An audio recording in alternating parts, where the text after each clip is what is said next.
Like that used to see.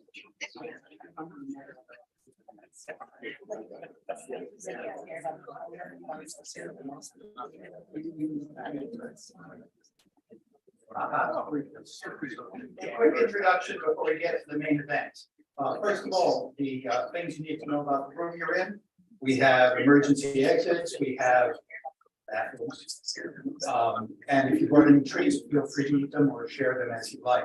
Community council does events in this room every now and then. First of all, on concerts mostly.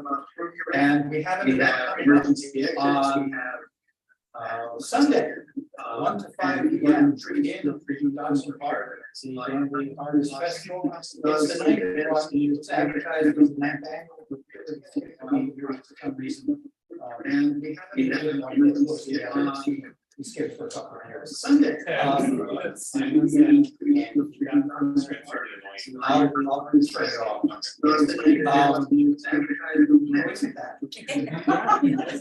Anyway. With that, I don't think there's anything else I need to say. I'm introduced to today's moderator from the League of Women Voters in Tompkins County. She and she'll give you focus for the rest of the meeting. Thanks for coming. Anyway. Good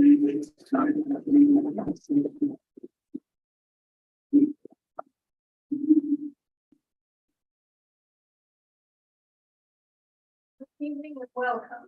And a big thank you for inviting the League of Women Voters in Tompkins County to moderate this event. I would like to start by pointing out, I'm not sure if any of the candidates brought election materials. Did you? No. Okay. So you don't need to look for it at the back. However, I brought a whole lot of information about elections, and it's on the back table. And this is probably the most useful piece of information that is there.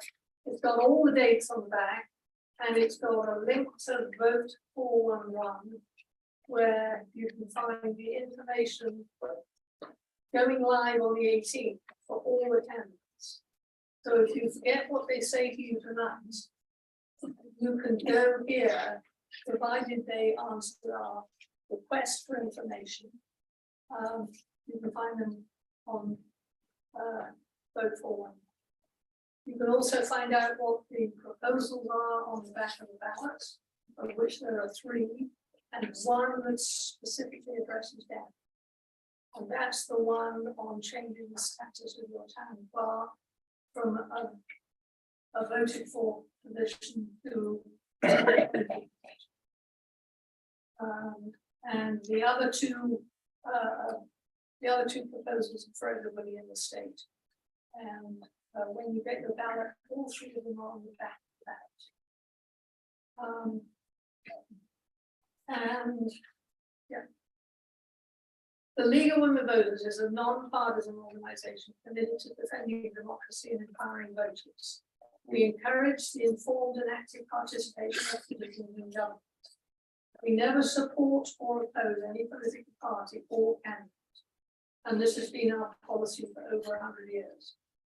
Membership is open to anyone of any gender who is 16 years and over. The League firmly believes diversity, equity, and inclusion are priorities shaping our future. We also believe emphatically in the importance of civic engagement by you all, and the need for all individuals to understand the value and importance of their ability to vote. We work hard to register all people aged 18 and over to vote so that they can do that. We recognize the history of our local community and acknowledge that Tompkins County is located in the traditional homelands of the Gagnon, members of the Haudenosaunee Confederacy, an alliance of 6 sovereign nations who have a historic and contemporary presence on this land. We recognize the painful history of Gagnon dispossession and honor the ongoing connection of Gagnon people, past and present, to our community. At the same time, we believe we should also acknowledge that we're now living in a society built on the backs of slaves and the labor, health, and wages stolen from those slaves, immigrants, and to a large extent women. And now today tolerates new Jim Crow laws and mass incarceration. I want to remind you that tonight's candidates are not the only ones you will be voting for in this election. We've got a couple of candidates who are running unopposed. And you will also be voting for the Supreme Court Justice for the 6th Judicial District Court. That's the Supreme Court that deals with all our legal issues. Family breakdowns, things like that. And that's for a 14-year term. And for Tompkins County Court Judge for a 10-year term. Again, you'll be able to find information about those three candidates on this.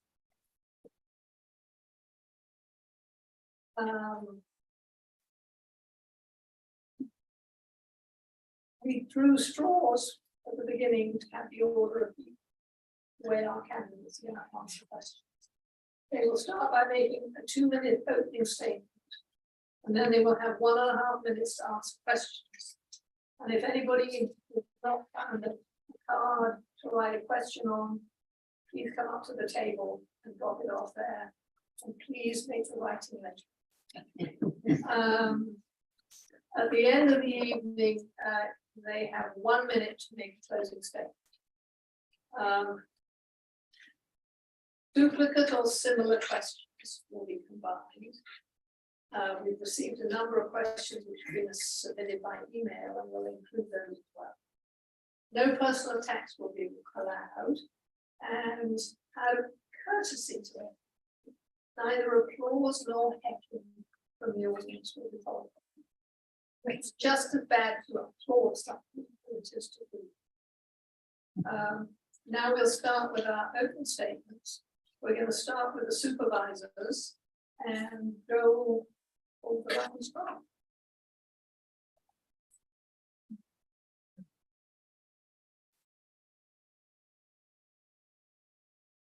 Thank you, Sally. I'd like to thank Feeney Council for sponsoring and the League of Women Voters for conducting this forum. It helped me focus on what we've accomplished, what we might want to focus on. We're re-elected. I say we, because this is very much a joint effort. The main theme of my tenure as supervisor has been the tackling of important issues in an open and participatory way. Email, website, newsletter, surveys, public information meetings, and video conferencing have all been used to both communicate with and encourage participation by Danby citizens. I'm proud of how we've all worked together, despite our differences, to rewrite our zoning law and to bring it into line with the vision of the comprehensive plan. I now see it as critically important that we follow up with another joint effort to address the affordable housing and sustainability issues. Can we enable housing, both in our historical population centers and in eco-village style developments elsewhere in the town, without sacrificing the connection to nature that we value so highly? I think we can. Can we make it possible for workers and families to come to Danby to share what we have without destroying it? I think we can. This is a challenge worthy of our best efforts. Important groundwork has been done, including a shared wastewater options study and an earlier aquifer study that shows us the limits of our available water. These and other tools, with the help of our new planner, can make possible the next steps in our collaborative work for Danby. Thank you.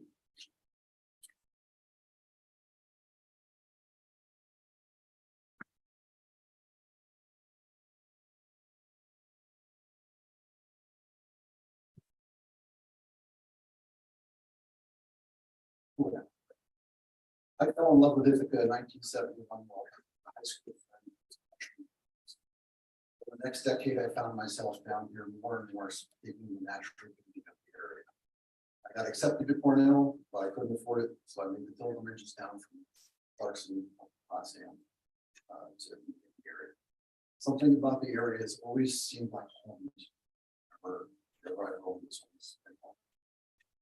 1982, I got a job at NCR. In the area. 1993, I bought my first house here in Danby. I lived here in town for 30 years. My career was 50 years as an engineer. That meant solving problems, often by identifying the actual issue, or sometimes the stage issue. And finding or crafting a solution, or sometimes requires thinking outside the box. And negotiating with all the parties for agreement and applying the solution.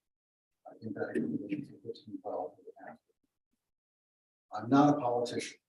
In fact, a Facebook troll saying I ran from a substandard campaign. Being supervisor was not on my bucket list.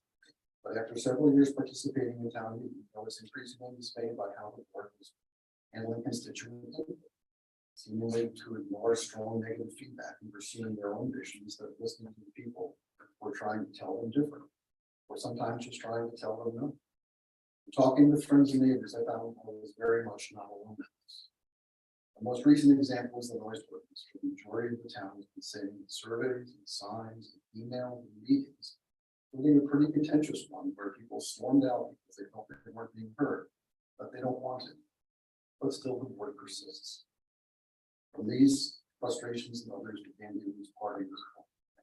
We're a fusion party looking to be more open and inclusive.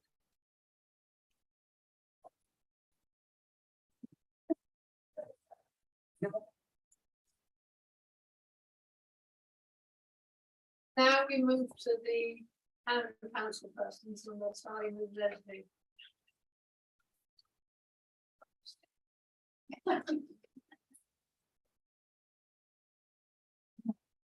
Hello. I hope people find this forum helpful when considering who to vote for in the upcoming election. If it raises more questions than there's time to answer, I also hope each of you reach out to ask questions of individual candidates. I'm retired from working years in the social service field, social service and mental health fields. I now work with the Friends of the Library book sale and volunteer with Green Springs Natural Cemetery. I've been on the Danby town board since 2008. I don't feel like I represent a specific group or neighborhood. I feel responsible to try and represent everyone. When there are vastly different points of view, it's impossible for everyone to be happy with outcomes. Willingness to compromise is essential. I attend all BZA and planning board meetings so I can be aware of what's going on in town, how zoning impacts residents. I can also feel better qualified to give input into appointments and into those boards. There are projects and efforts to those that I am committed to. Keeping taxes as low as possible, town-wide approach to speed limit on roads, steps the town can take to deal with dilapidated or abandoned properties. I expect that code enforcement, ex-code enforcement officer Hansen would help us in that effort. Improving the town's website so people can view it as a resource, tweaking the zoning to enable desirable outcomes. I enjoy researching, weighing different options, considering different opinions, and keeping an open mind in search of common ground and what might be best for the community.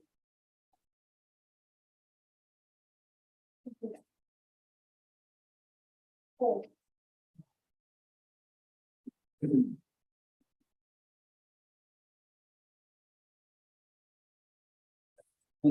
When I was starting to prepare for this speech, I thought I was going to tell you about myself, but I realized that you could just simply read the Danby News. What I thought instead is that I would talk about what I've been doing the last few days. So when I've been digging into the new zoning ordinance to find out what it really was talking about. And I spent time online trying to figure out what was going on. I talked to sitting board members, and I spent an awful amount of time with Greg, our new planner. So there's some pieces to it that I think are not necessarily known about in this ordinance. That there's been some misinformation, I think, about this. So one of them is that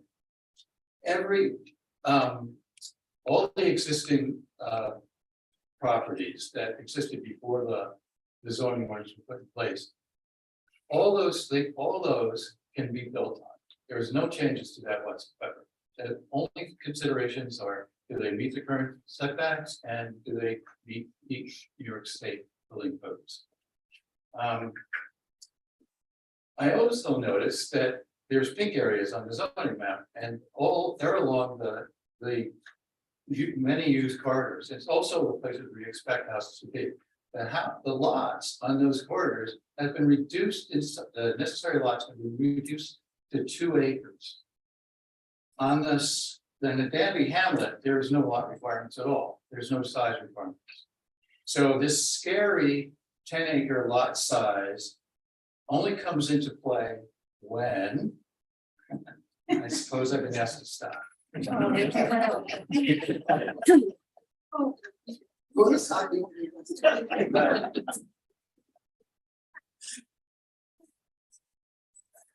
Faster.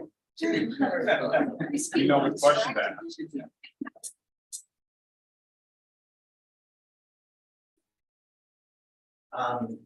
It's kind of not a good place to leave it. I feel like this is a cliffhanger and I wanted to hear the rest of that. It's one of those things that I'd have to say, I really appreciate, what these board members have been doing for the last few years. I'm relatively new to the area and I really just kind of love Danby. We've been in this area for the last 16, 17 years now. Caroline and now, we were fortunate enough to be able to purchase land here. And I love the fact that it's just like, we're always looking for a community. That's my sense of when I look at, being somewhere, I like to connect with my neighbors. I don't always do that because we've always been kind of to the grind, working, with raising a family and all the things that basically just consumed our time. So it was hard for me to go outside and look at what politics or what issues we're looking at within Danby.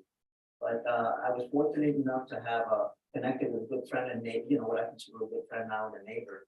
And I started going to the town meeting. And one of the things that I found was that at a meeting, there seemed to have been an overwhelming presentation from town folks who were saying they didn't want something to happen. They were not happy with the town board moving in a direction that didn't quite suit them. And what I saw then in the following newsletter from the town was that they misrepresented what was being said. And it seemed like just marginalizing folks that were just on the different side of that argument. I don't think that's a really good way of forming neighbors, having good neighbor relations. I like to be a person who can say, it's like, I'm gonna wanna listen to folks. I wanna hear what other sides of that story is and not make it as if, if somebody has a concern that it's not something we should seriously address and move up, to look at, make things better for us all, not just for the few. But I think everybody.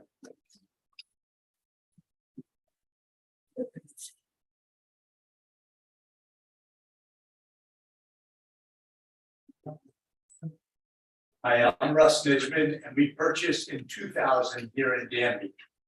As a 29-year science teacher in New York City, I acquired skills of relating to a very diverse student population. I also learned how to be a good manager, directing 24 to 34 students to maintain a 4-acre working farm in Queens. For several years, I also managed a former Elks Club that was in disrepair. I learned how to resource talents and expertise of others to accomplish overwhelming tasks. This is what I envisioned for Danby, utilizing the people of Danby, united together with our skills to make this place a better place for all. I want diverse opinions represented on committees to guide solutions and regulations through consensus. I'm compelled to run for town board because I know we can do better. The zoning law began in 2019 to preserve Danby's rural character and stop suburban sprawl, houses built along the roadways. Unfortunately, this law actually increases houses along the road and uses regulatory taking to harm landowners. We will lose rural character. The logging law proposed is another overreach, attempting to stop clear cuts, but regulating all harvesting of timber as proposed by the board. Danby Roots is a fusion party who want to represent all residents and not ignore or silence a large number, as is the current situation. We bring better leadership and we will be more inclusive. Thank you.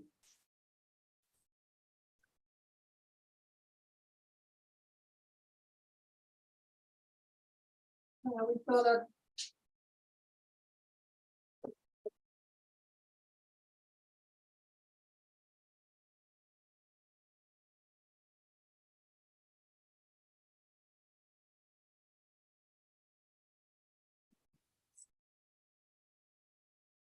We've got a number of questions on the noise ordinance. Made in slightly different ways. A minute and a half, yes. And I think I'm going to ask this one first, and this is addressed to all of you. This resident has been living in Danby for 10 years and the local area his entire life. One conclusion I've come to is that there's never enough time to take care of work, family, and personal life. Other friends and neighbors of mine are in the same boat. This makes being active, civically engaged difficult. If you're elected, what will you do to make it easy for the public to be involved in the laws being made? I feel in the past many actions have been pushed through without full knowledge of the local residents. And this addresses to many of the things that have been said by the candidates tonight. So we're going to start this time around with you, Leslie. Next time we'll start with the supervisors. Okay. And we're just going to run along the line instead. Oh no, I'll tell you who's next. Question on Yes, you are starting. Leslie. You're going to start. And it's how, come up to the microphone, and the question is how you're going to make it possible for easy for people, busy people, to be involved and to know what you're doing if you're elected to the town board. Forever, it's been difficult for busy people to get involved. I often hear people saying, I'm glad you're doing it because I don't have the time. It seems like the biggest thing that the town board can do is to try and get information out to people. The newsletter and hopefully the website are ways that we can do that. And there have been, whenever we've had big issues, we've tried, Joel's been instrumental in trying to get planning groups and interested people together to talk about specific issues, whether it's the noise or short-term rentals or internet logging, trying to get people who are interested in that topic together. I encourage people to read the newsletter and also to ask questions, to call town officials. Call. I don't get enough calls. Four.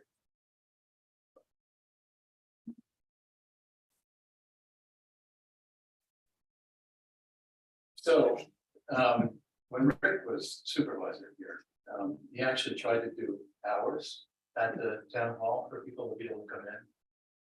I'm not sure that it ever worked that well, and a lot of time he was just sitting there by himself. But the thing is that it'd be great through the town clerk maybe to make appointments, but I would personally make time to be there like at least once a week to talk to people about what's going on and what I'm involved with. We have 2 newsletters, of course, and that's a good way of getting the news out. I'm actually in favor of the fact that we have 2 newsletters, just in case there's things being missed. And I think that it's important to have somewhat different viewpoints of the things that are taking place. I think the website is difficult to negotiate. I think there needs to be a lot of work I mean, I was trying to find and print out the zoning ordinance, and it was terrible, difficult to do that. I think that it can be a lot more user friendly. So on the bigger issues, I agree with that we send out mailings, which is important, and I think that on the bigger issues, we should do some surveys, which I think in a lot of cases that we've already done. So that's it.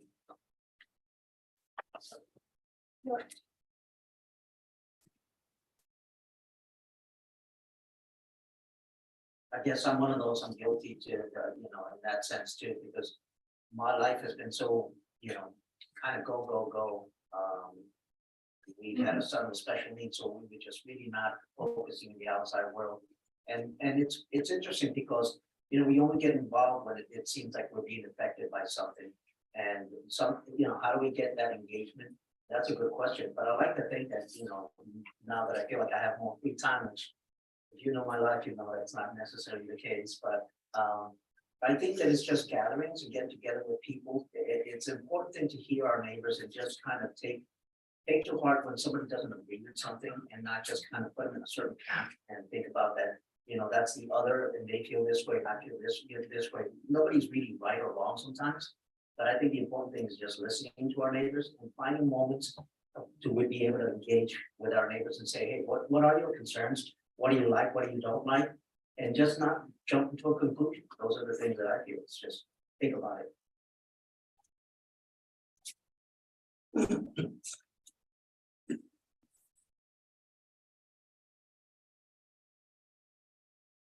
Being busy is very, very difficult because we're all in that trap. I'm retired and I feel more busy now than I've ever felt before in my life. I think accurate communication is really, really important. The town news that the board has total control over, I think is a good way to do it. Although I am a little bit horrified by asking friends and neighbors in Danby, did you read that in the town news? We were in what was called Danby News back then for our maple syrup stuff. And they said, no, we've never looked at that. We just compost it, throw it in the recycling. I think that's really sad that we're not doing that, paying attention for those who are not. But it's also got to be accurate. Most people here, unless you were at the event, did not know that 70 people showed up for the noise ordinance and 50 walked out very, very upset that night. I was one of the 20 that stayed behind for the 3-hour meeting. I think having an independent clerk here is very important. If the clerk is hired by the town board, then she can be fired, or he could be fired by them. And if they write accurate minutes versus being coerced to write minutes that the town board wants to write, that'll affect how we are seen. Also, surveys and mailings. There's only one that's been done, short-term rentals. I question why wasn't there one done for zoning, which is a much bigger issue.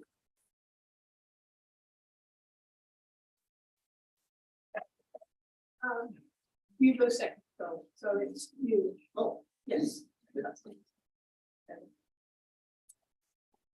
Everybody is busy, so we don't tend to pay attention to things until they start to affect us. But also, we need to know that they're happening, and I think that, you have to be fairly proactive to sort of dig in and learn what's going on. Some things started to concern me, then I started showing up to meetings, I started paying attention to things, I started reading the flyers. I do think it's important that the town news be accurate and a good reflection of what's going on. I'm not sure that it always has been. I think the website probably could be leveraged a bit more to get more information on there and in a timely manner. And people have to get used to going there and looking for it.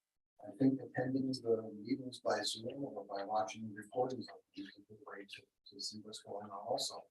A lot of us can't be time synchronous with when meetings are happening. But we can go back and the recordings, listen to the recordings. So there's ways to get connected to it. As far as personal meetings, if I were to be elected supervisor, I would have office hours. I would have office hours during the daytime, where retired people could make it, and I could hold some office hours in the evening for those of us who are working. couldn't get there by 5 o'clock. I have a chance to come after dinner perhaps and talk for a while. I would like face-to-face meetings and to hear everybody's input.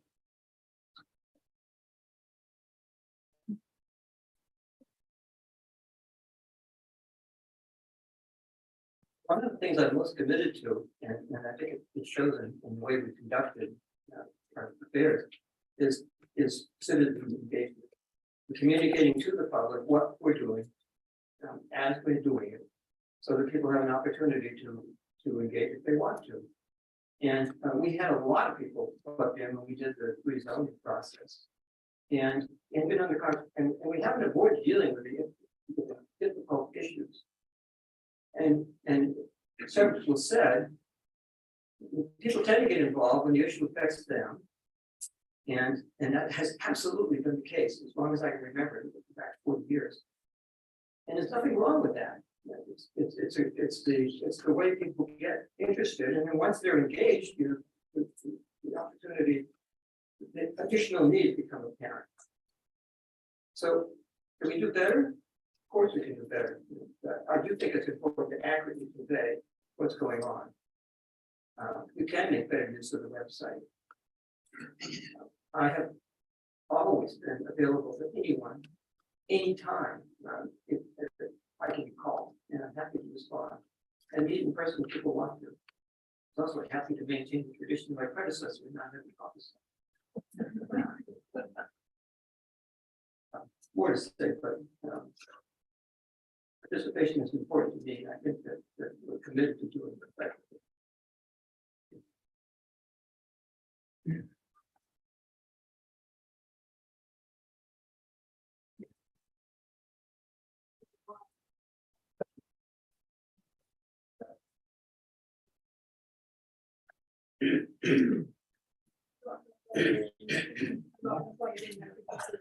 Or internet.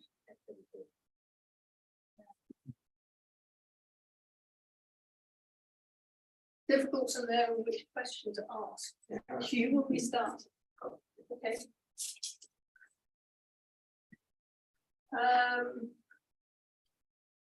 This has been mentioned.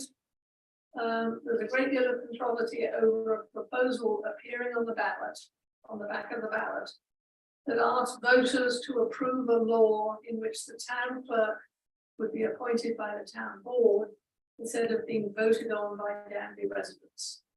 Danby voters have soundly rejected similar rhetoric in the past 13 years, one in which the town board would appoint the highway superintendent and now the town clerk.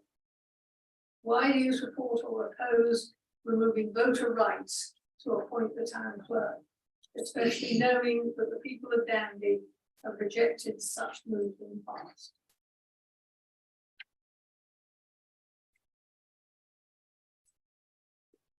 Can you tell us? Oh, yes. Over here, too. No, Joel and Kevin, and then Paul. Then you after Kevin. Okay, and I'll call your name. Okay, thank you.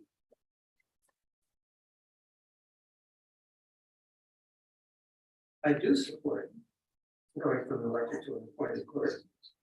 It doesn't make sense to me that a clerk, which is not a policy-making position, should be subject to vote in order to hold that position.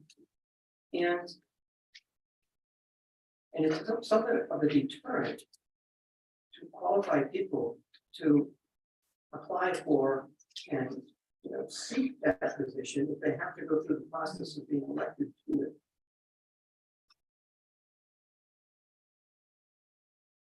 We've had this issue before, as was mentioned, but it's not the town board taking the vote away from the people. If we go from elected to appointed, it will be because the voters choose to relinquish that function for themselves. And I think the case to be made is a good one. Why should we? Probably, if you're starting over, would you choose to appoint your code officer, your bookkeeper? These are the clerk is a skilled position that if you have any issues with the performance, it's only the voters who can resolve it And I don't think the ballot box is a good way to address that issue.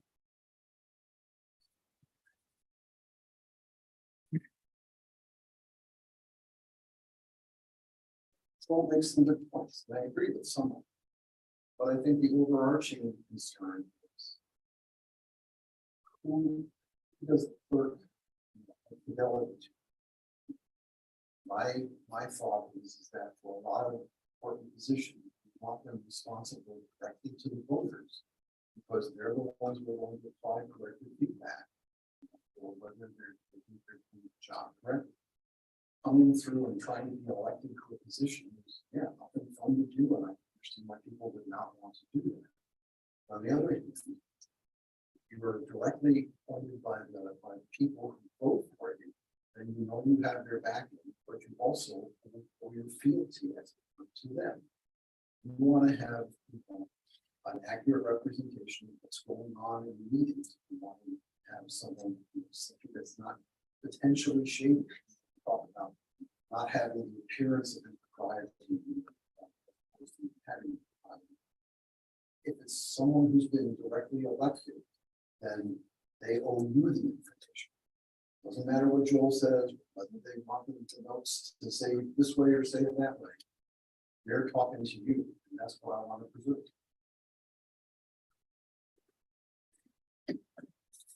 Oh,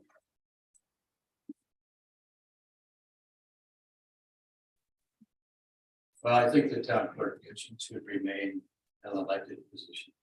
I think it's a matter of trust. And the position has historically been elected, and for many, the town clerk is the face of Danby. And having an elected position gives the public an interest in this very public position.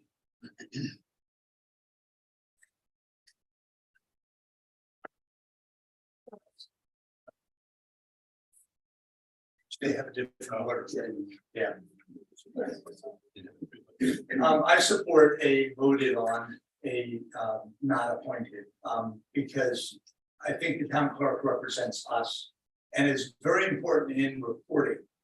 If you read the town news, the last issue, page 5, there was a chart that was prepared by the town board. I see it as pretty biased, because what I would like to see if we're elected, is seeing somebody who's for it, an issue, and somebody who's against it. Let them write that chart for the town news.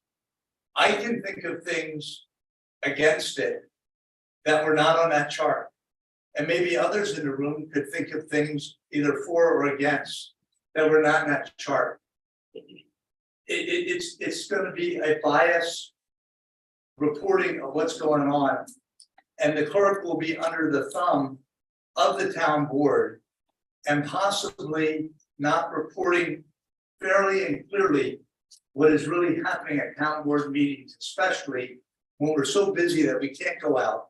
When we're busy, I don't have time to listen to a 2-hour replay YouTube video of every board meeting. I'd like to get some quick notes and know what's going on and have them be accurate and have that person responsible to me. And there is an Article 74 to get rid of an incompetent clerk. Leslie.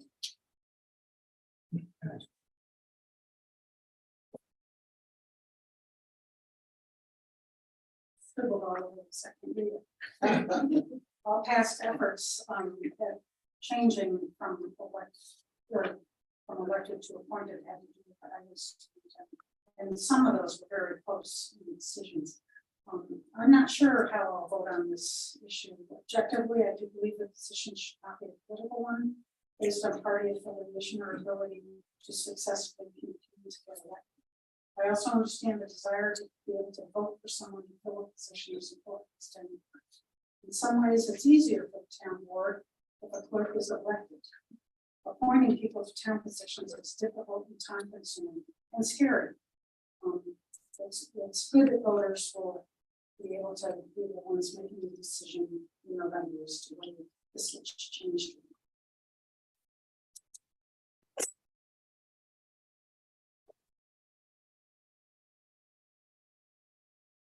it gets to be an interesting conversation and dialogue here in relation to that. I think what I hear is just that, for me personally, I feel like the town board is trying to take something away from you. Whether or not it's something that it's good for them to be appointed or not, I think that's relevant. I think that the people need to decide that, Danby residents need to decide that.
serious housing shortage in Tompkins County.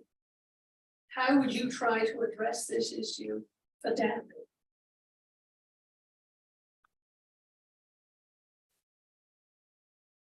Starting with Supervisor.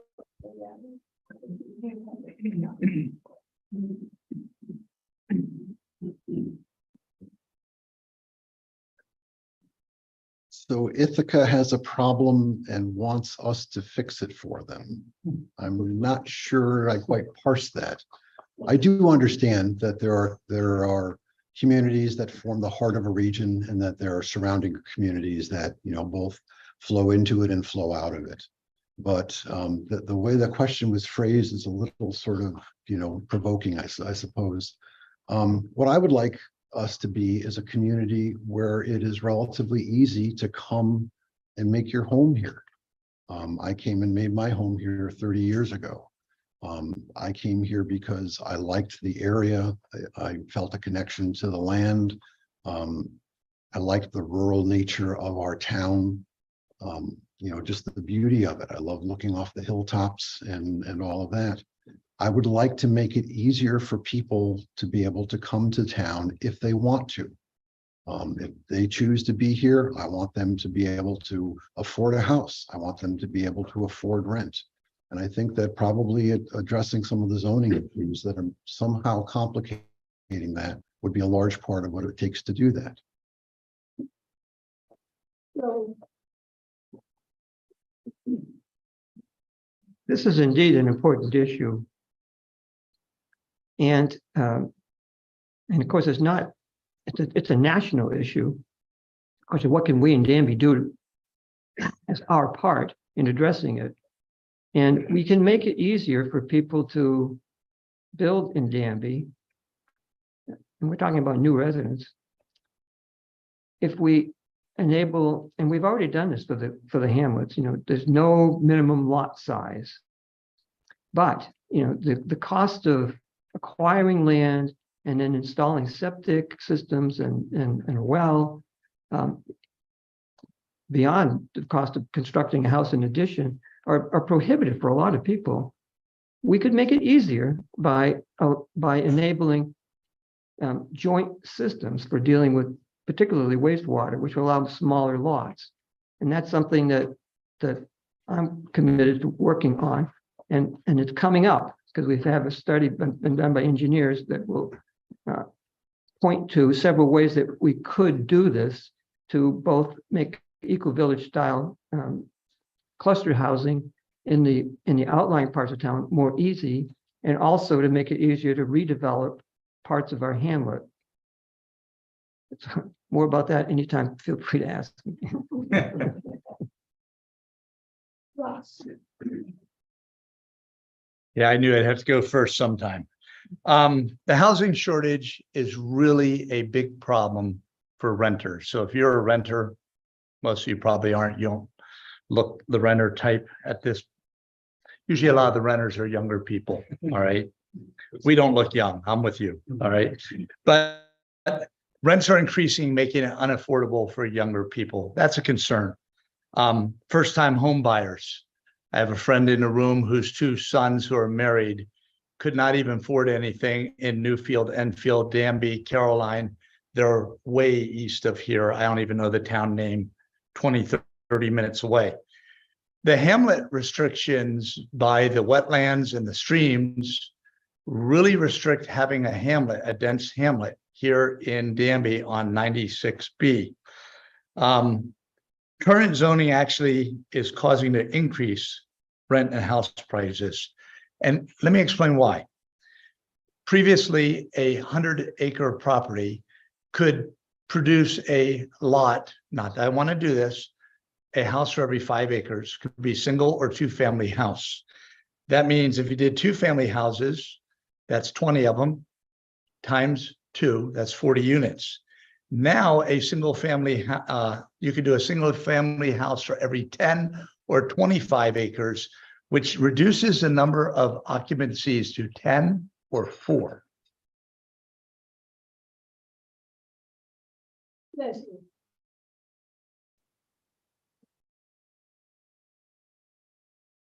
You don't have a phone?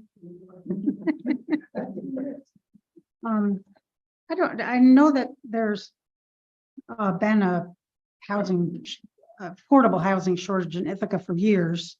I think that they've been addressing that. There's been a lot of new housing projects, buildings downtown. I believe that most people move to Danby because they want to live in the country and they'd rather not live in the city. I know that Ithaca prices are higher. Landlords can rent to more than one person and get a lot of money, students, and get more money. So I know that that's an issue. But I don't see Ithaca as, parading people towards Danby. I think people come here because they want to be here. Mauricio?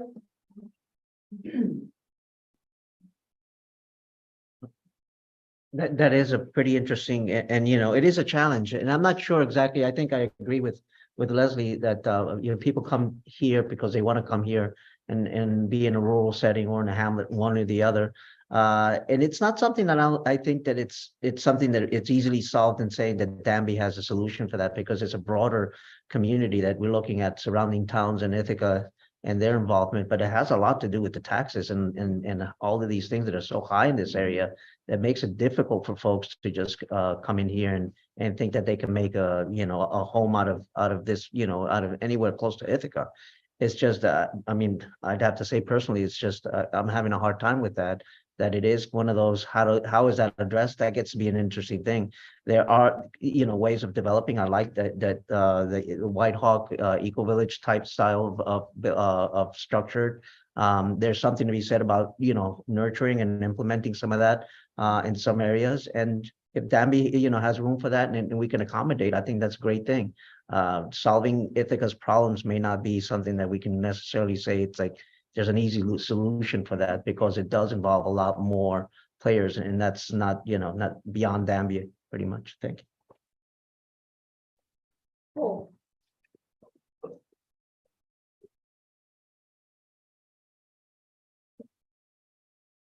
So housing and people's incomes. I mean, I can't say that I really understand all of this, but it does seem that housing prices have gotten way out of hand.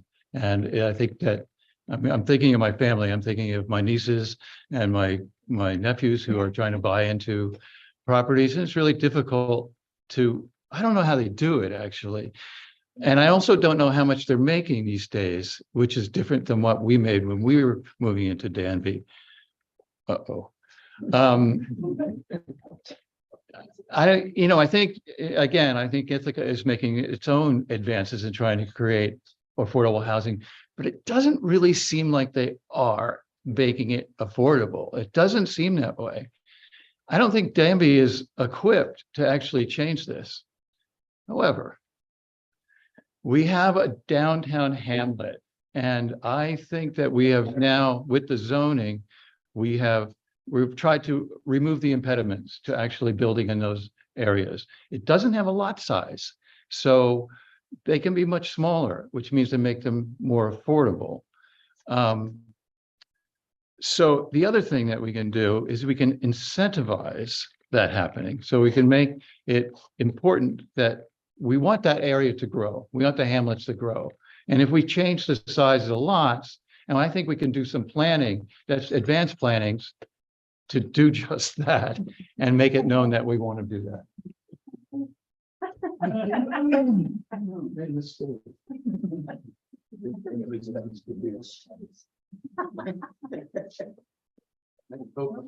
Now, I should really have included this question in that one, but I'm going to ask it now anyway. How do you feel about creating another water district in Hamlet? Do you believe Danby taxpayers should bear the burden of this kind of infrastructure in order to promote density and development? And Leslie, you're starting.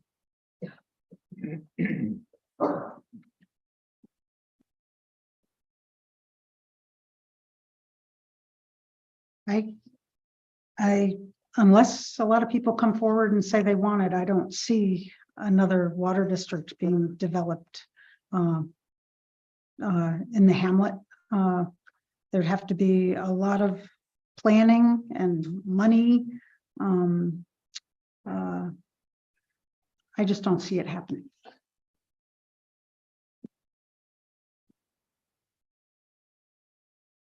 Mauricio.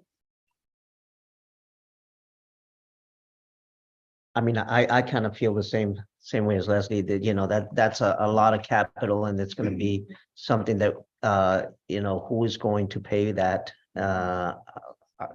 I'm not gonna say I know exactly how that would work out.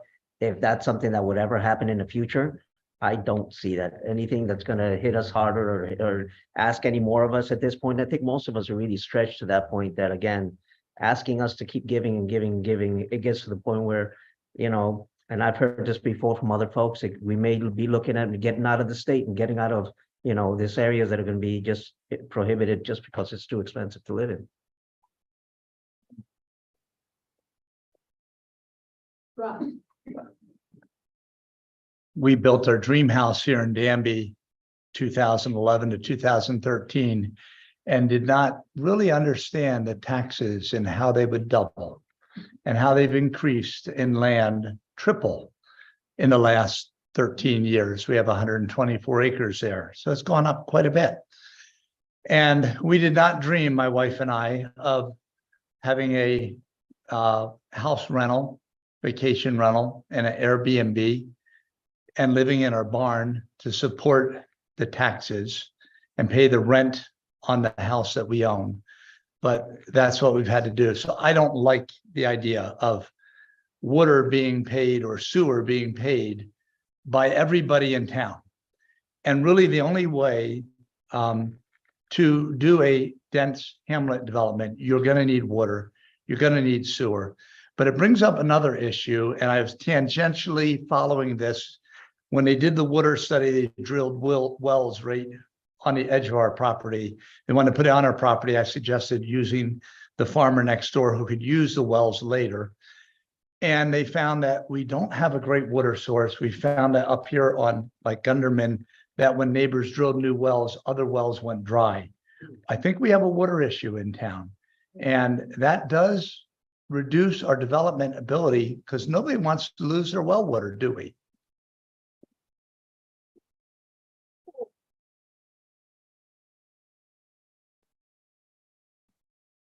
I think it was the last board meeting that there was a person, there was a group that did a research about doing just that, creating a water district in the town of Danby. And the numbers that they came up with were exorbitant, and really, frankly, it's not even a matter of opinion. It's just impossible to do that kind of thing. I still am an advocate of making the Hamlet area, the downtown area of Danby, something to be proud of. And there are issues, you know, about water and septic and how big the lot is. And there's probably some creative solutions like what Joel was talking about, shared systems that can be used instead, but it's too expensive for a water district. And I don't think that's the solution.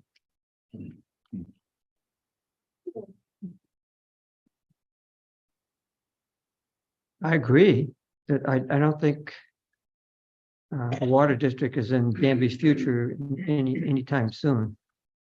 For all the same reasons that others have stated, it's a lot of money.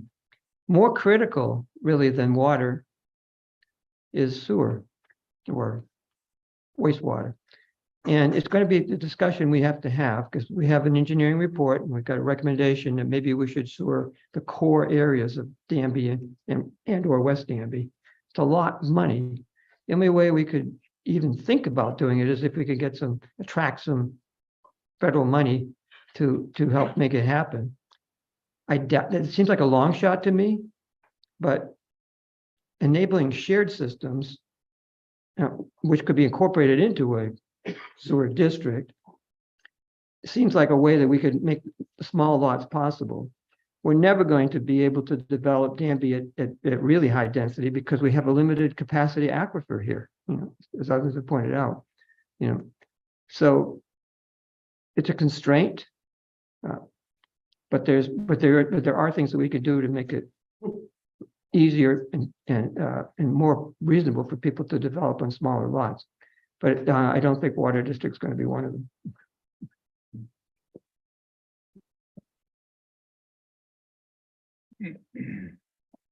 Yeah, I would see a water district as being a challenging task to do, and I would not be in favor of taxing the general population to create an environment in one particular area that would benefit from it.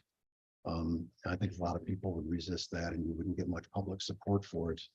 The other thing is that you're building expensive infrastructure, which probably can be done, but the problem is you're gambling to say, okay, we'll spend a lot of money, we'll build this infrastructure. If you build it, will they come? Will you end up with a hamlet that develops in that location? As you look at the other towns around the county, Dryden, Trumansburg, other ones, they all have kind of a active, vital little town portion, a hamlet or even larger than that. Danby does not. And maybe the reason is the location is not the best location for that. Maybe if we're going to have a hamlet, we should cast our net a little wider and say, where else in the town are the resources already existing? Maybe further north up 96, maybe out some other road where it makes sense to do that. In terms of transportation, this is a good location, but it may not be one that's sustainable in terms of the infrastructure, the natural infrastructure of water and drainage that might support it. Maybe that's why it never really has developed that well.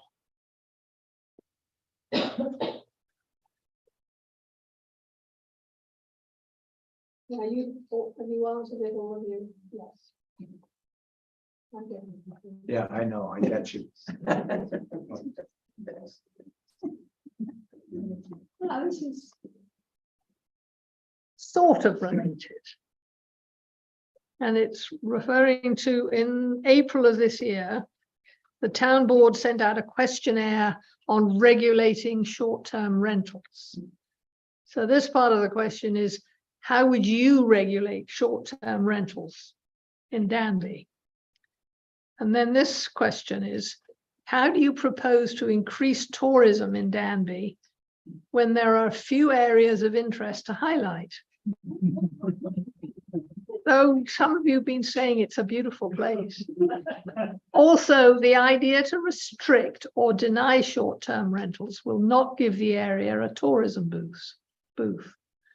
How would this help it if it is adopted? And this seems to roll naturally into the comment that since much of the town's comprehensive plan is close to 20 years old, is it still a valid document on which to base decisions? So we're talking about short-term rental, tourism, and how short-term rentals impact tourism, and then the impact of the comprehensive plan.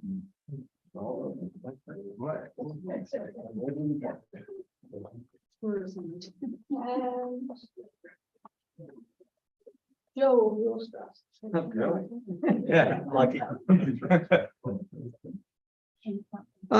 What do I think we should do? Well, what we're aiming to do is to make it easier and not harder to legally have short-term rentals in Danby. I think with the we might end up with a registry and some constraints on size. Like, I don't know that we should be enabling, like a 200 campground, 200 lot, campground kind of thing without having some oversight and discussion about site planning and whether it's compatible with the neighborhood. But my sense is that most people in town are in support of short-term rentals on a reasonable scale. And what we propose to do, including making it easier to rent part of a house, right now it's regarded as a tourist home and you have to go to the site plan review. We want to make that easier So that's just as easy as renting your whole house. And we want to make some provision for, camps and cabins and tents and other things that people might choose to do. How does that relate to comprehensive plan? Well, it's been a while. We really do need to revisit the comprehensive plan and make sure that we still have the community vision. It hasn't changed a whole lot. And if it has, then we need to adjust the vision. So that's important.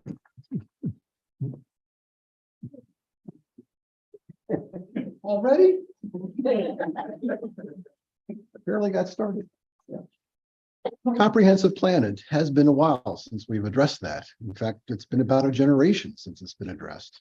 And so I suspect that a fair number of things have changed, a fair number of people have changed and are different places in their life and where they live in the town. So I think it would be a very useful project to take that out, dust it off and revisit it, since that seems to be one of the guiding documents that we do other things from. In terms of short-term rentals, have we seen any problems? Do you hear, are we showing up in the newspapers with, short-term rental, 12 arrests made, whatever? I don't see that there's much going on in that space that requires regulation. People are living in these houses and then renting them out, or they have a piece of their property that they share, that they rent them out. They're right there. There's an immediate feedback loop. They don't want, their house to be trashed or whatever. So they're taking care of that. Why does the town have to get involved in that as another layer above that and have registrations and those kinds of things? I think when you own your property, you should be able to do what you want. Can you invite your cousins to come for the summer and stay with you? Sure, why not? Why not other people too? Mauricio.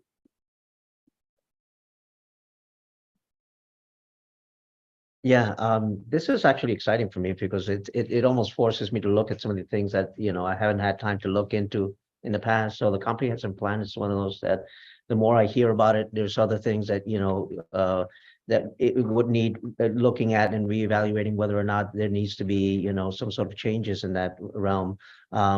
I'd have to agree with Kevin that I don't want to see a registration. I don't want to see something where it's going to prohibit us or make it harder for us to do anything with our house.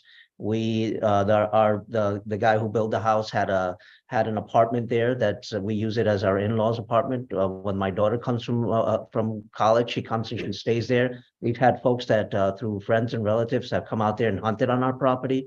Folks that want to come out here for the foliage. This is not the greatest season, but I don't want to be kind of in a situation where I have to go to anybody and say, hey, can I do this, please? This is my house. I'm paying for it. I'm paying an exorbitant amount of taxes for it. I don't need another entity saying you need to look at and you need to tell us who's coming or what or whatever for what amount of time they're coming for. And again, I've got my family living there, so I know that if I have somebody coming to my property and wants to share this beautiful region, I don't want to have anybody tell me what I can or cannot do.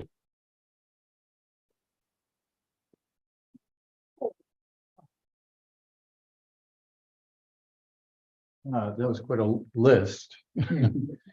I love Verbo. I used it. We just vacationed in Washington and it was lovely. Frankly, I don't see at this point regulating it at all. I haven't heard complaints about it. At this point, I think it's a non-issue, truthfully. At the same time, tourism, I'm not thinking that we should really promote Ithaca as a place to come and vacation necessarily. I like the fact that we are a community, and inside the community, we do know where the hikes are. We know where we can walk. We know our neighbors who are taking these places to go and be, and it's all. And sometimes it's. I have a neighbor who gives me permission to cross their land in order to get to a preserve to walk in. So a lot of it depends on our neighbors, where, and how we go there. Comprehensive plan, sure, great. It always has to be renewed. I think constantly renewal of how we do things and what we want from Danby. I think that a lot of the town board is already doing that on a regular basis because of the questions that come up for them. But in terms of creating a new comprehensive plan, I think it should be put in the works for, something that's going to be worked on for the next 5 years. I mean, it takes that long to get this kind of thing together because things change so much.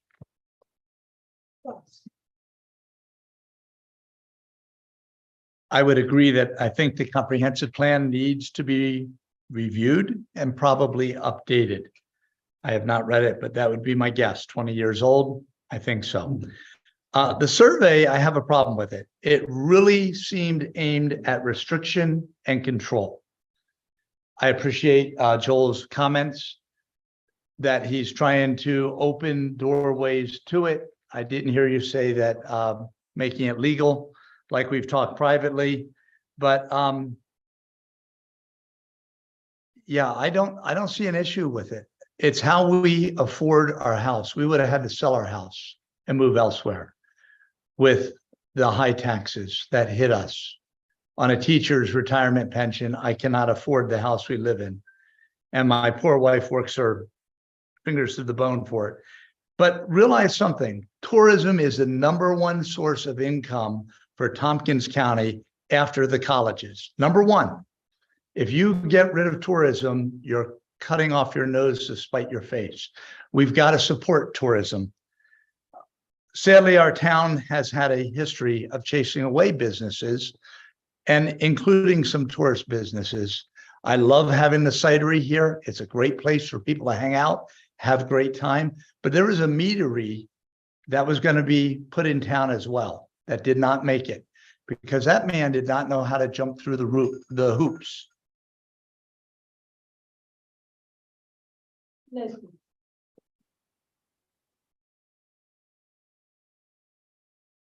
A lot of topics in one question. But comp plan needs to get looked at. I look forward to that.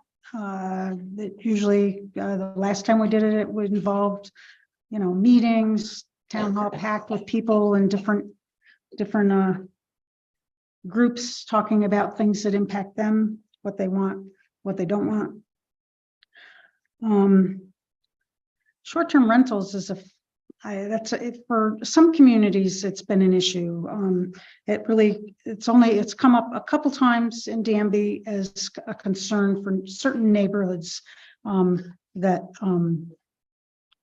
short-term rentals can have an impact on the neighborhood. Most people are really not interested in having regulations. A lot of people in town have short-term rentals on their property. I guess we can wait until there's a problem. And who knows, there probably will be. Tourism, we've got the trails, we've got the discourse, we have South Hill Cider. There's been talk about trying to get something going on the property, the Olivia Events property, maybe some sort of an event center. I think we now have a store on the corner.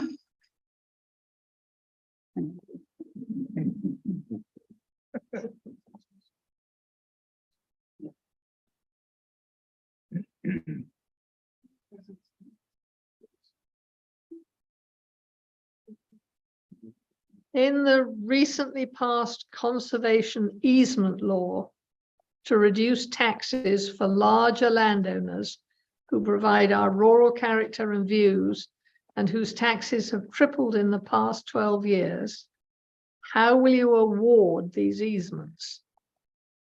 Specifically, will you welcome those applying for a 15-year easement under the 15 to 30-year easement, or a 30-year easement under the 30 to 50-year easement?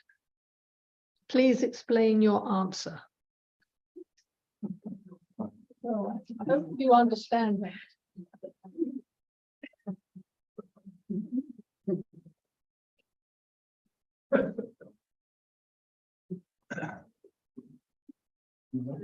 I think Russ, you'll start.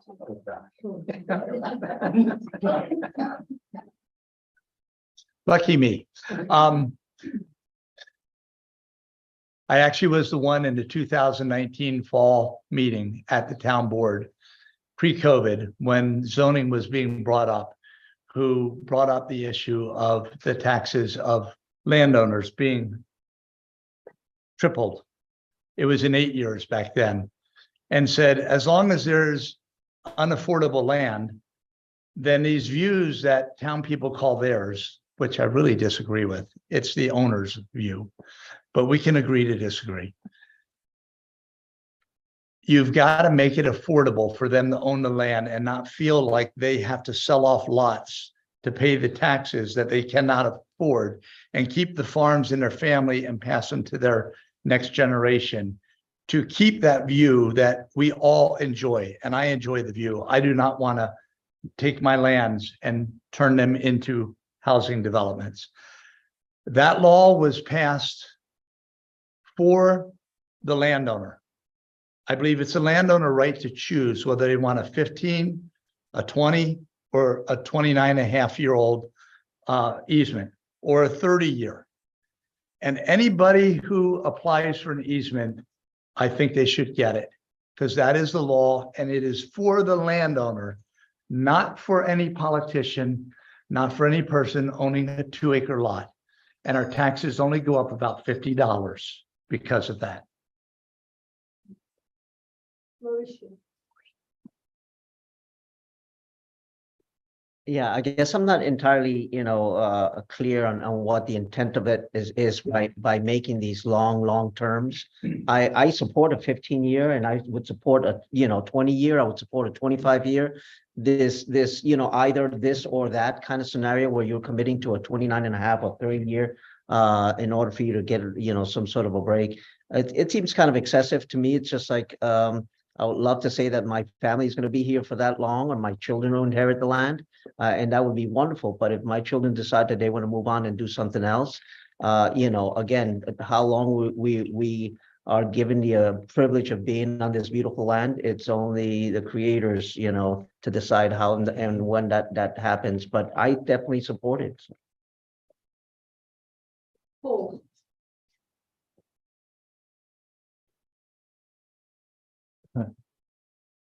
I have to admit that I don't know how to answer some of these questions. I mean, truthfully, it's like I need to learn more about it. Generally, I believe in conservation easements. I think it should be supported. I think it's great that we have land that people are willing to set aside so that it's not developed. I frankly don't know enough about 15, 25, 30-year easements. It's beyond my understanding at this point. I don't really understand the impact of this, and I think that it requires us to take some time to figure it out. I'm sorry, I'm going to admit ignorance. Leslie.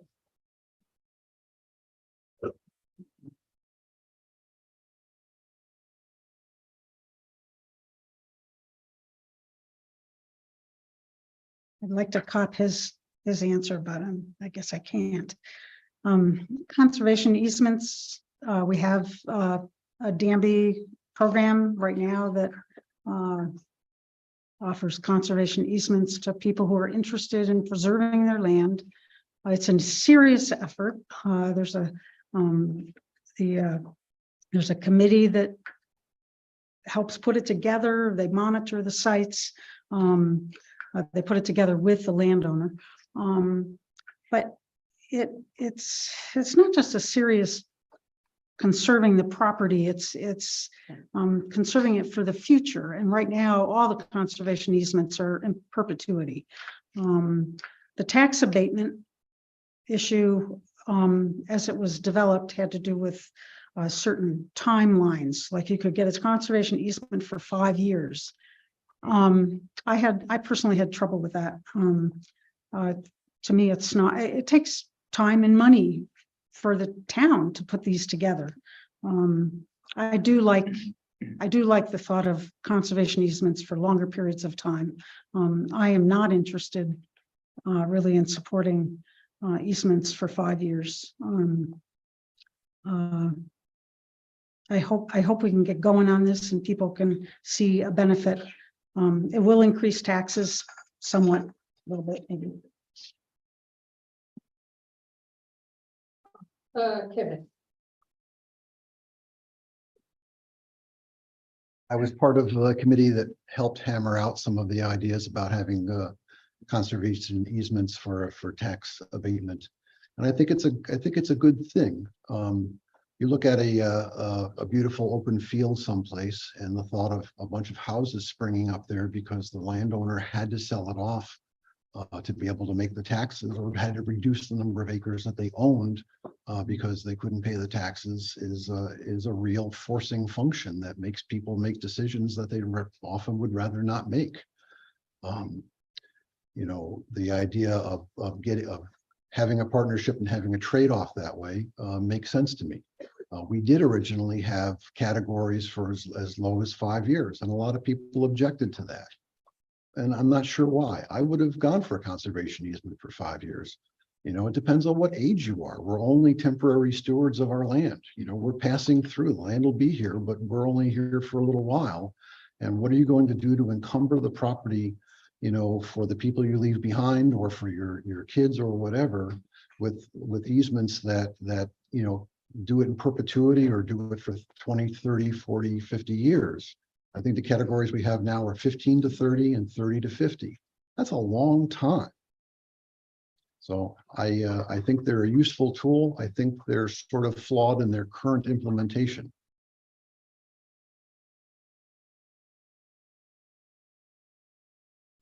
I guess that leaves me. We went the route of trying to get state enabling legislation to do these temporary easements as a way to address the issue that came up at the very first planning meeting when we were doing the zoning of large landowners saying that they need relief from the tax burden. And it's a limited relief, but it's something we can do. Should we take all takers? Well, maybe not, because of the expense of and time it takes to craft an easement. We're probably not going to be doing it for small properties. And there isn't much benefit to small properties because the abatement is only on the land, not on the, you know, the houses. So, you know, for small properties, it doesn't make any sense to do it that way. But otherwise than that, I mean, the whole point was to make it, to provide relief to property owners of large properties. And we will be doing it. Unfortunately, it will only apply to new easements, not existing ones. And it only will apply to easements that are granted to the town, not to Finger Lakes Land Trust or the Nature Conservancy or anybody else. So limited benefit. I think we need to do more to provide relief for large landowners, especially. Personally, I don't think that undeveloped land should be taxed at all, because it doesn't require anything in services and it's saving us from sprawling all over the countryside. Yes. This is my whatever card. I get a minute, I think, right? Yeah. Thank you.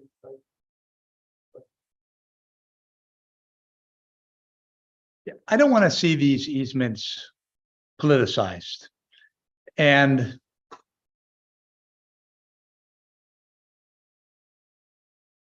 Joel is right. It should be larger landowners. I didn't have enough time to say the figures that were done. If the 100 largest landowners in town took a permanent easement, which is 90% reduction in taxes, the average home in Danby would go up $50. Now, if you have a house double the value, that'd be 100. If you have a house below, but the average would be $50 increase to pay for the view that you say is yours, the people say is theirs, and preserve it. Why should the landowner pay that tax and that burden? Now, Joel, we had a discussion. You said you would not approve 15 years. You want 29.5. This is for the landowner, not for politicians. Yeah, Go ahead, please. That would be fair. You can have. Yeah. Yes. Yeah.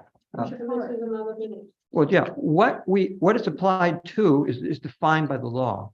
So the categories, begin at 15 years. And is tied to the amount of abatement is attached to the time span. We do not have the discretion to say to somebody, if you want a 15-year easement, you can't have it. If a property qualifies because they got an easement, they will qualify unless we don't agree to do an easement with them. And the only reason we would not want to do is because the property isn't big enough to justify the amount of investment it takes to create the easement. But there will be no quibbling over whether or not somebody wants a 15-year easement or a 30-year easement, or whether they're willing to do a permanent easement. That will not be an issue. Thank you.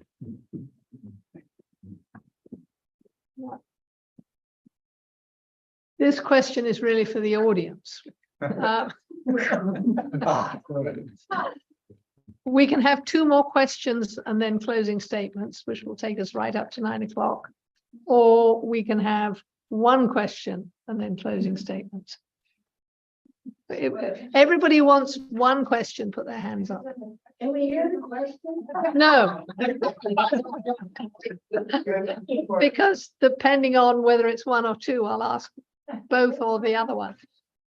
So we'll ask both questions and we'll try and be quick. There's been talk about noise, and there's 1 question here: given that good sleep is vital to good health, how late at night should people be allowed to produce sound that can disturb neighbors?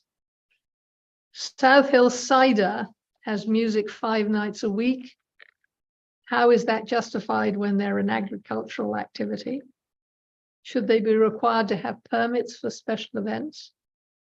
And then again, you come into the situation of noise. If there's another music festival here, like the one in South Danby this summer, what will be done to the zoning laws to make this a better situation for the people living in the neighborhood? So that is noise ordinance and I'm starting. Oh, lucky you. Well, as you know, this has been a hot topic, and we're not there yet. We're on. I just today got from the town attorney a proposal for a draft number 4 for a noise law for Danby. And the charge was we want it as simple as possible, but we need a law. We need a law because there's no mechanism for dealing with an issue through law enforcement without a law. They won't do it. So we have to do something. I think that what the attorney has drafted will be very much of interest. And I'm looking at it and thinking this might just work for us. So stay tuned.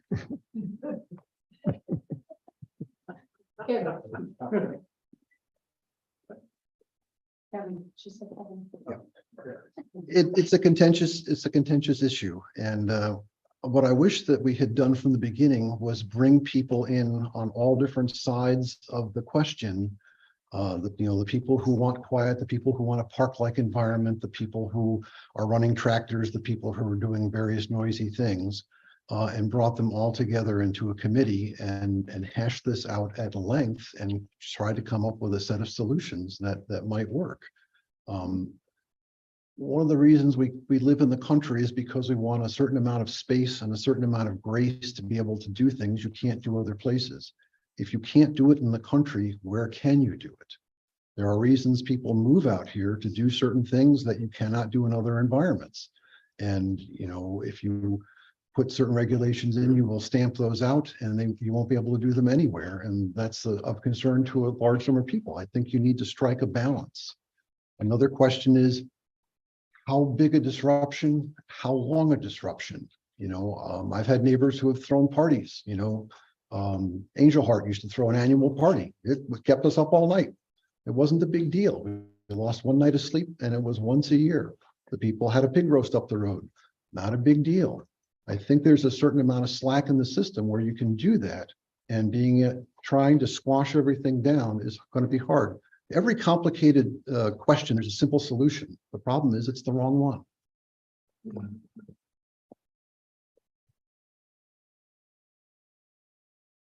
Oh, Yeah.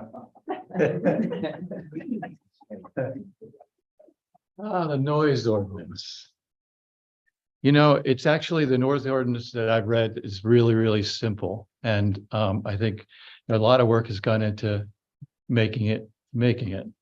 And I'll tell you what it is. Basically, from 11 o'clock at night to 7 o'clock in the morning, the idea is that people can complain about the noise. And I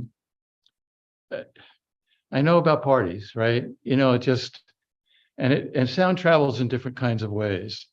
But the issue comes back to the idea that, okay, so are the party goers more important, or the people that are being, you know, are not being able to sleep to get up in the morning more important? But the fact is that all the sheriff does is you make a call, the sheriff comes out, and he asks them to quiet down. And the authority, he's not going to arrest anyone. It's just a question that's saying, look, you're being noisy and it's affecting your neighbors. Can you do something about this? And then they leave.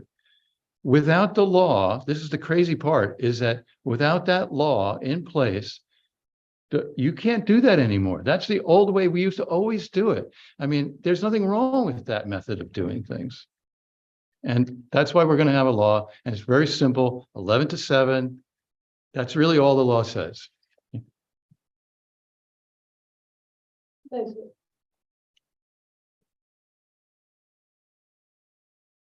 I guess I haven't seen that law yet, but, you know, we all live in different areas. We're all impacted differently.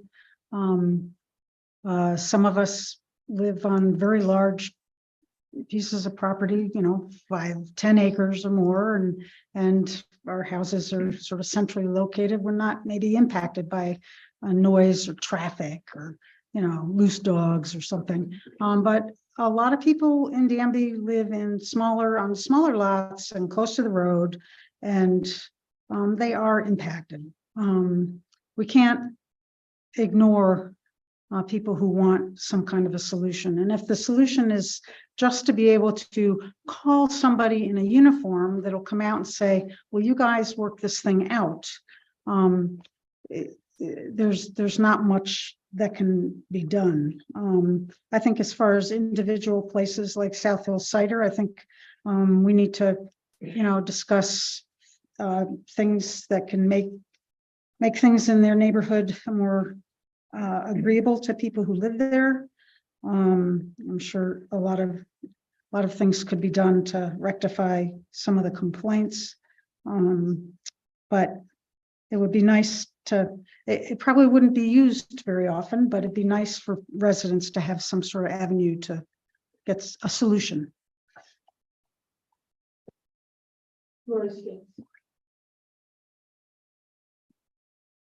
I mean, that sounds reasonable, right? And I would have to look at exactly what it means and what it, you know, what it says. Somebody who used to be a builder, I know that sometimes when we were looking at wells being drilled and such, I'm sorry, but sometimes there would be activity early on. If we were working construction, anybody that's done that in the past, you know, in the past will know that sometimes activity could start as early as 6 o'clock in the morning. And if we're talking about a well rig that's going to be starting at 6 o'clock in the morning, I'm already up at that time, so it wouldn't bother me.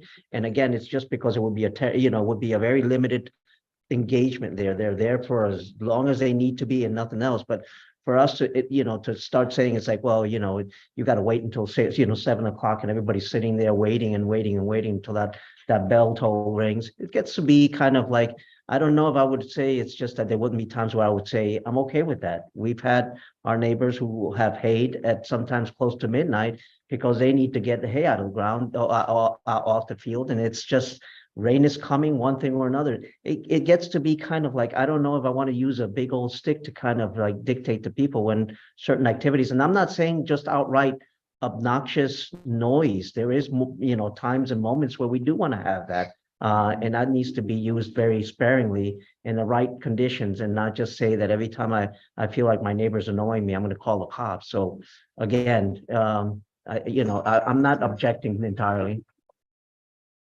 A lot of question there. The original law for 2 years, a year while being proposed and a year while being proposed, had a $400 fine for the first offense and a $1,000 fine for a second offense within 4 years. Not sure I'm using the right word. Draconian, over the top, overreach, unacceptable. The newer law, $50. All right, we're getting better. I'm not sure that's true. What hour? 10 or 11 p.m. 8 hours to sleep. If you're having a party, a wedding, a celebration, something like that at home, a way of getting a permit, talking to your neighbors, being able to go beyond that for a one-time thing, great. Let's live life. Let's enjoy life. South Hill Cidery is a jewel in our community. I haven't been there in 2 years, but it is. People get together. They love life. COVID hurt us a lot. That's a beautiful place. The concert, that's a can of worms. The people who were around, I spoke to them at that board meeting. 3 people showed up. Horrible situation they went through. Neighbors were mad. Neighbors didn't sleep. But there were Danby residents who loved it. I think finding a different location. We've got the Danby Pirates Club. They could have gone all night, had 2,000 people or whatever there, and had a great time and not bothered anyone. I'm not sure if I'm rebutting, but I'd like you for comments. Is that what? Yes. Okay. So the concert situation. For 30 years, I worked at the Philadelphia Folk Festival, which is in a little town called Schwenksville, Pennsylvania, which is not so different from Danby. A little bigger, but not a whole lot bigger. They put on a folk festival every year. And originally the townspeople were not so fond of it because, yeah, it made some noise. It went until I think we shut off the music at midnight. I worked on camping and communications and eventually lighting. At first, the town was not so thrilled. Then they started renting out their lawns and their driveways for parking and making money on the weekends. They started having garage sales as you walk to and from the festival grounds. The fire department made their annual budget by running a food tent for the thing. All the rescue companies sent their people up there for a practice to be standby on site and get training.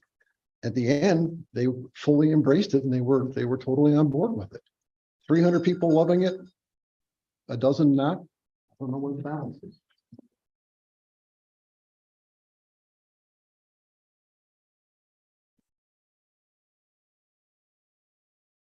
No. This is the last question. Oh, sorry. Well, what's the question? The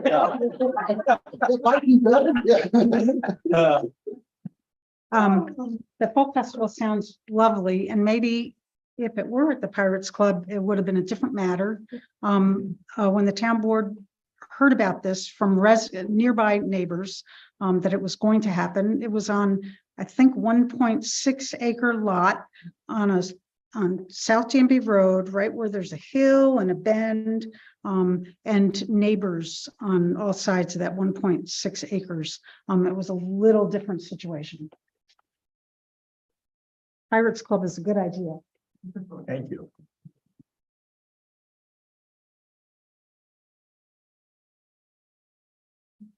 Okay, this is the last question before final statements. You will be starting.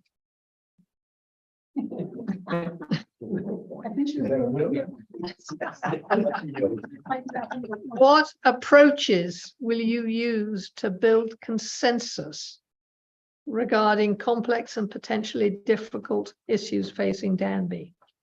Please be specific about what practices you will use and what skills and experiences you bring for building consensus. That gets to be pretty interesting and challenging because sometimes we come into a situation where we have preconceived notions that we know what is right and what is wrong.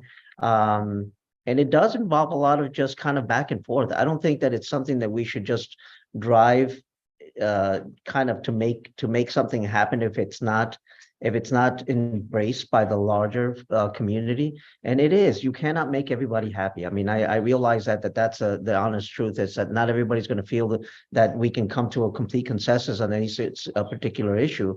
But I think the important thing is just to kind of engage with our neighbors. And at some point, we're going to be able to just say, I'm going to be okay with this. This may not be the most ideal plan. It may not be something that I wholeheartedly 100% back, but it means that sometimes we do need to just kind of give a little and take a little. And I hope that the big important part for me, again, is folks just kind of listening to each other.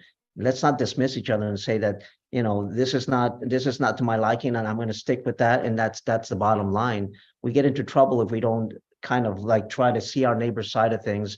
If you're on the opposite sides of that question, I think it may take a long time. It may not kind of be an easy resolution. And I think it's just a matter of not rushing into anything to that degree. It's just, let's see if there's something we can agree upon that can make things happen.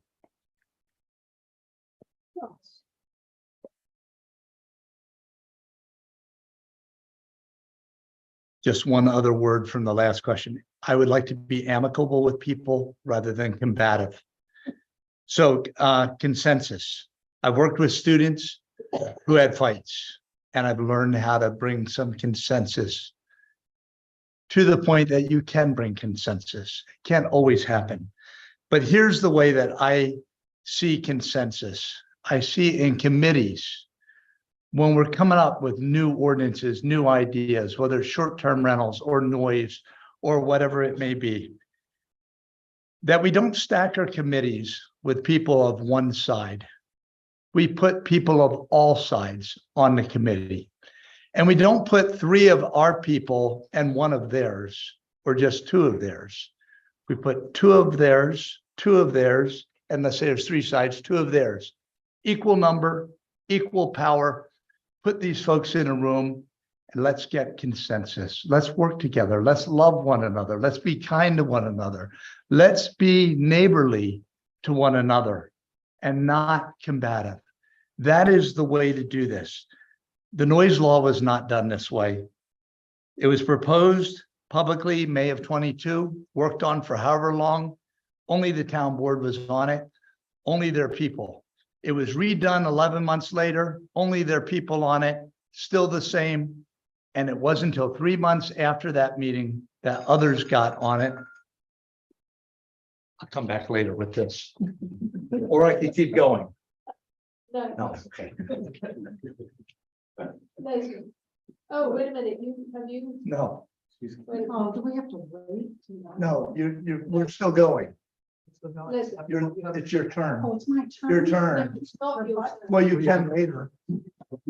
You can later. You get to rebut right now. You got a minute and a half. Oh, well, consensus is, as everybody knows, is a difficult thing to even attempt to do, unless people have some sort of a common ground, and are willing to listen to each other and give and take and really get down to understanding what's important. It's something to work for. It's not always possible, but that doesn't mean you don't try. Should I do this now? That was your rebuttal. No, it wasn't. That's later. We gotta do it later. Okay. We have to do it later, the rebuttal No. later? How long has she had? it? 49 seconds. Okay, finish your. I just want to say that I was aware of the beginning of the first noise committee that I think was 2 years ago, a year and a half ago. It's not the first time a noise issue has come up in Danby. It was a specific neighborhood issue with off-road vehicles. I think they were bikes with no mufflers. It was a neighborhood meeting, and they met a number of times. And I was part of that meeting, those meetings, because it was my neighborhood. When they started talking about drafting a noise law, I stopped going. I just felt like I needed to back out and let it come from the residents. So I just wanted to say that. That's all right. With the extra seconds, it was about a minute that we talked, so. And Felt that was fair. That's the first half, the first part, it seemed like we were done within 30 seconds, so. That's fine. Paul. Yes. Consensus. So when I look around the room, I see a lot of people who've been around for quite a while. So during the 70s, consensus was a huge thing that we were all trying to do consensus. And it was really difficult, even within groups of people that were basically like-minded. And, we would meet on an issue of consensus and we would send off into committees and then we would come back together and it still was difficult to come to some kind of consensus.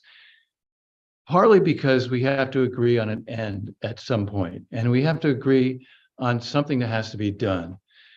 And everyone's got to give something up during a point of trying to reach some kind of consensus. It's a long, laborious process. And I think that, everyone, even this here is an attempt and trying to figure out how to govern. And, one of the first things that comes down is like we have to listen and we have to make note of what each person is trying to say about the particular issue we're dealing with. And at that point, then, there's going to be somewhere along the line, someone's issue is not going to be part of the final analysis. And sometimes that's majority rules. You try to include minority opinions. There we go. Good job. Erin.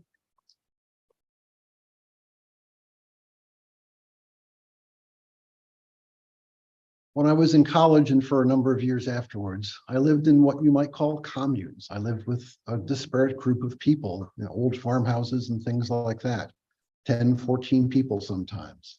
And there were a lot of things that came up and we had to sort of figure them out. And we were a lot of different people from different backgrounds and whatnot. And that gave me a lot of experience in sort of learning how to hear other people and understand where they're coming from.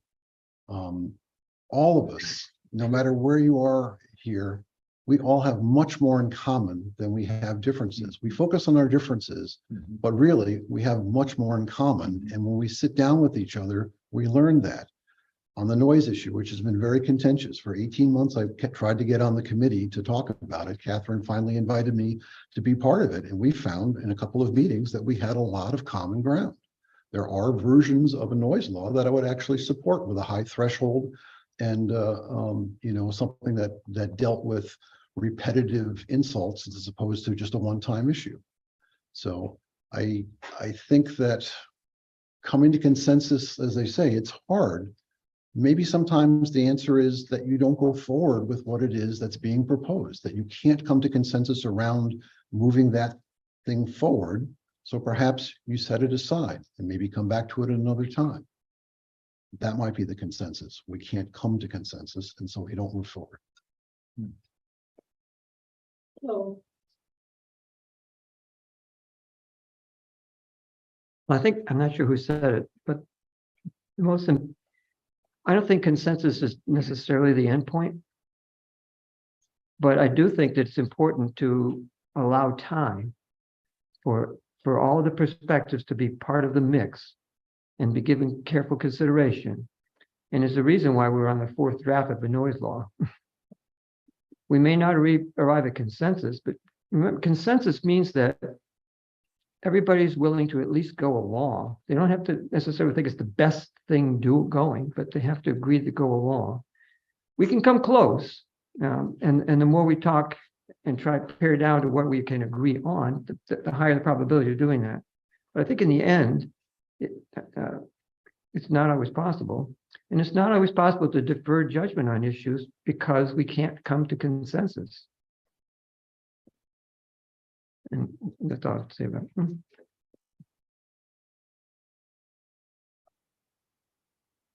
Can I do this?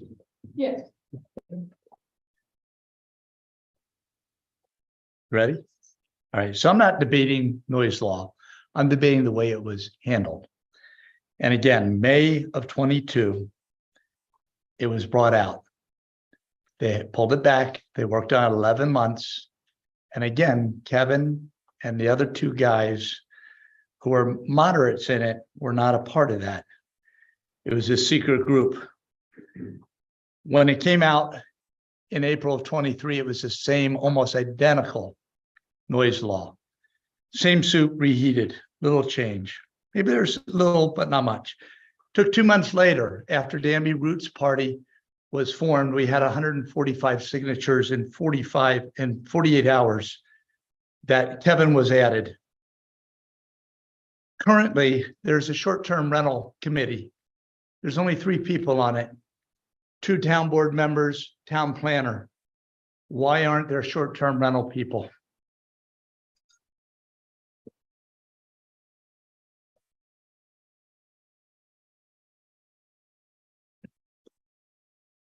Well, thank you all. Thank you. Now it's time for final statements. And no rebuttals. And we start with you, Leslie, and we go down the line. And then Kevin. 1 minute. 1 minute. Mhm.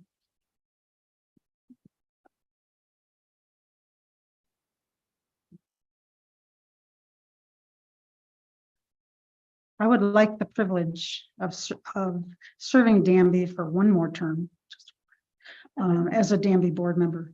I believe Danby is extremely fortunate at this time. It's financially healthy. There's dedicated and active membership on boards and committees. The board has a good working relationship with the highway department. It's not a common occurrence in most small towns, and we probably have Laura Shawley to thank a lot for that. I have a track record. I'm willing to work hard and compromise. I'm available to residents, accessible, and try to be responsive to issues raised. I will do my homework and be a fact checker. I will seek the expertise of others. I will work with others to clarify and improve policies and procedures. I will continue to work hard for the town of Danby and its residents. I think it's important that everyone treat each other with respect. Negativity and controversy are counterproductive to Danby's growth and sense of community. I had so much more to say.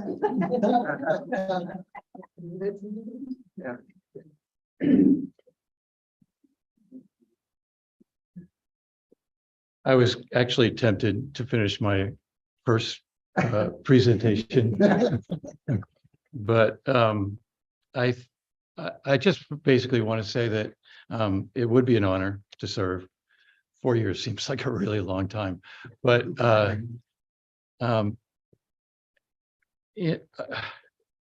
I think that any of the candidates would serve us well. And I do think that there's an issue with serving on some of these boards, but I think volunteering, people who aren't getting on the board should volunteer for those committees that they're feeling they're being unrepresented in.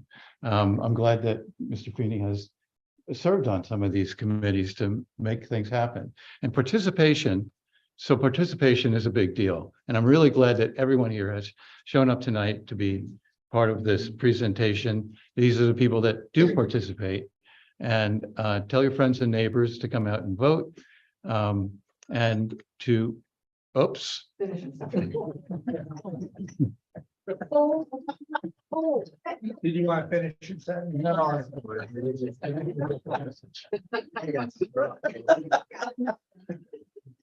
I think, yeah, thanks so much. I mean, to me, it's just, and I've heard somebody say before that, you know, I've got a lot on my plate. I try to do so many things.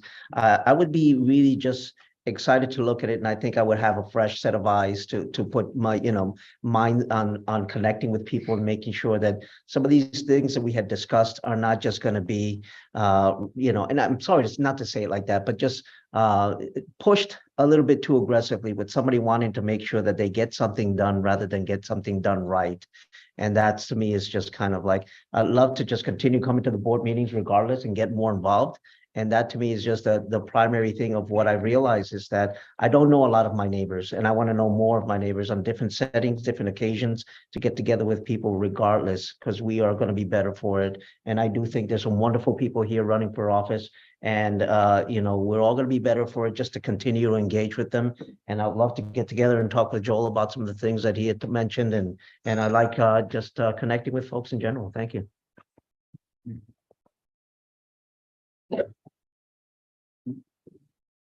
We are for Danby and not a party. What our opponents say and write sounds great. I agree with most of it, if not all of it. But sometimes their actions speak differently. They are not my opponent, and you're not my enemy. I think they are wonderful people. Yet I'm compelled to run because we will truly listen to all Danby residents. We will not marginalize nor silence the large group of residents like the board has.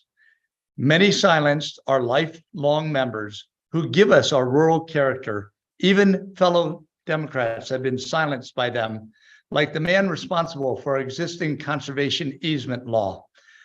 Please speak loudly this November 7th and vote for all three of us on the Danby Roots Fusion Party. Vote for a better and balanced board. DanbyRoots.org is our website, and you'll see a lot more there. Many thanks. Right.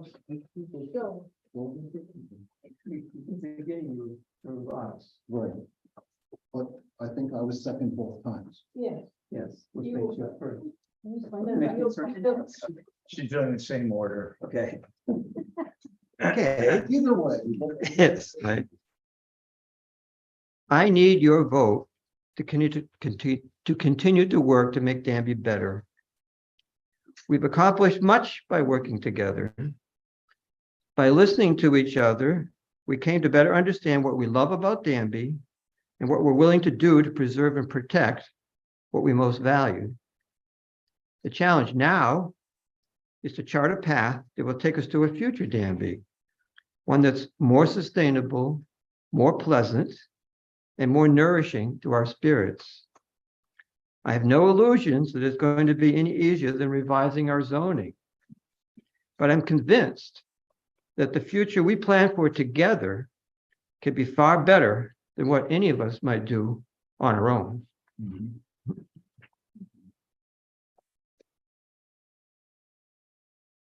A moment ago, we all burst into laughter at one of the comments, and I have to say that just warmed my heart to hear that in this room, even though we are kind of striving back and forth a little bit.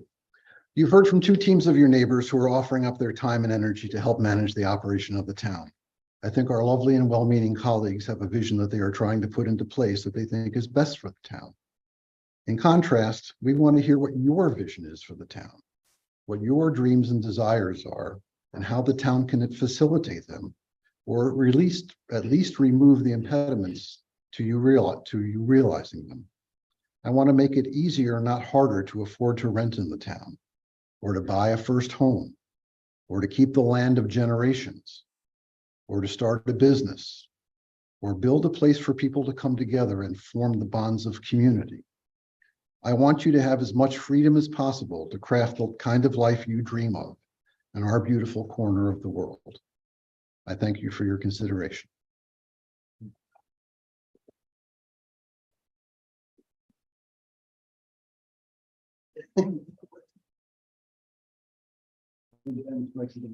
So thank you all very much. And is this now a moment of silence? No. Oh.